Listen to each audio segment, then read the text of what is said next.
আরে আপনি তো বৃষ্টির কারণে আটকে গেলেন। হ্যাঁ, আপনি কেন, কোনো সমস্যা হয়েছে? না না, অল সেট। আমি আপনার জন্যই বের হয়েছি, মানে আপনাকে খুঁজতে। আমাকে সেট করতে আসছেন না? মানে হচ্ছে আমি আপনাকে এখন পৌঁছে দিব। আমার এই এই বৃষ্টিতে কিভাবে আপনি হোটেলে পৌঁছাবেন? অনেক অনেক ঝড়, আপনি ভিতরে যান, আমি চলে যেতে পারবো, সমস্যা নেই। কোনো অসুবিধা নাই, আমি দেখেন এটা তো আমার দায়িত্ব। আপনি আমাকে পৌঁছে দিচ্ছেন, এখন আমি আপনাকে পৌঁছে দেব। না ঠিক আছে, কিন্তু মানে আমি আপনাকে পৌঁছে দিচ্ছি এই জন্য আপনি আমাকে পৌঁছে দিবেন, আপনি আমাকে পৌঁছে দিবেন দেখে আমি আপনাকে আবার পৌঁছে দিব, আপনি আমাকে, আমি আপনাকে, আপনি আমাকে, এটা করতে করতে তো আসলে ট্রিপ শেষ। এরকম কিছু হবে না, একবার শেষ। না না না, এসব ঝামেলা আছে টাকাতেই। ঝামেলা কিসের? দেখেন আমি আপনাকে পৌঁছে দিতেছি, খুব সুন্দর মতো সুন্দর একটা হোটেল দেখে আপনাকে পৌঁছে দিব। আমি নিব না আপনাকে।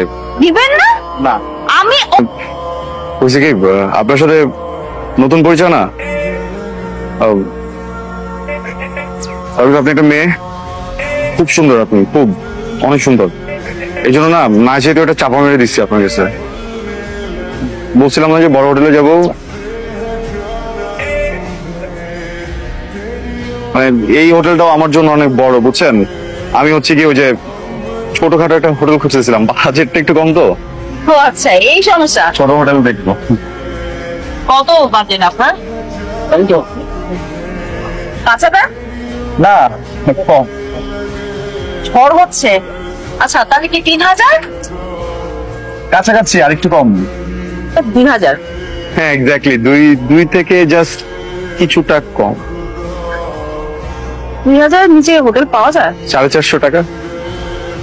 হ্যাঁ মানে পাওয়া যায়, ওই ছোট ছোট রুম, এমনি ভালো আছে। ওই সাবান দেয় ছোট্ট একটা, একটা শ্যাম্পু দেয়, আর হচ্ছে গিয়ে মাঝে মাঝে মধ্যে যদিও রাতের বেলা পুলিশরা কেন যেন ঢুকে দেখি দৌড়াদৌড়ি করে, মানুষজন দৌড়ায়। আমার কোনো সমস্যা নেই, আমি যে আমার আইডেন্টি কার্ড আর হচ্ছে ভোটার আইডি কার্ড দুইটা পাশে রেখে ঘুমাই, আসতে দুটো দেখাই দিই, কোনো প্রবলেম হয় না। একটু জাস্ট ছাড়পোকার ঝামেলা ওইটা। আপনার মাথায় কোনো ঝামেলা আছে? 450 টাকা দিয়ে আপনি ট্রিপে বের হয়েছেন কেন? 450 টাকা নিয়ে আসি নাই তো, 450 টাকা নিয়ে আসিনি, মানে আর একটু টাকা নিয়ে আসছিলাম, কিন্তু খুব ইচ্ছা ছিল একটা কেবিন নিয়ে আসবো নিজে নিজে ট্রেনের, তো কেবিনটা নিতে গিয়ে টাকা শেষ হয়ে গেছে, বুঝছেন? ওই জন্যই আমি জিজ্ঞেস করছিলাম যে আপনার মাথায় কোনো ঝামেলা আছে কিনা। আপনি হয়তো জানেন না, ছোটবেলায় হয়তো পড়ে গেছিলেন কোথাও। ঠিক আছে, আপনি জানতে আমি যাই। শুনেন, আপনাকে আমি এভাবে তো যেতে যেতে পারি না, চলেন। কোথায়? দেখেন আমি না এখানে সিঙ্গেল রুম পাই নাই, আমি একটা সুইট নিচ্ছি যেখানে 2টা বেডরুম আছে।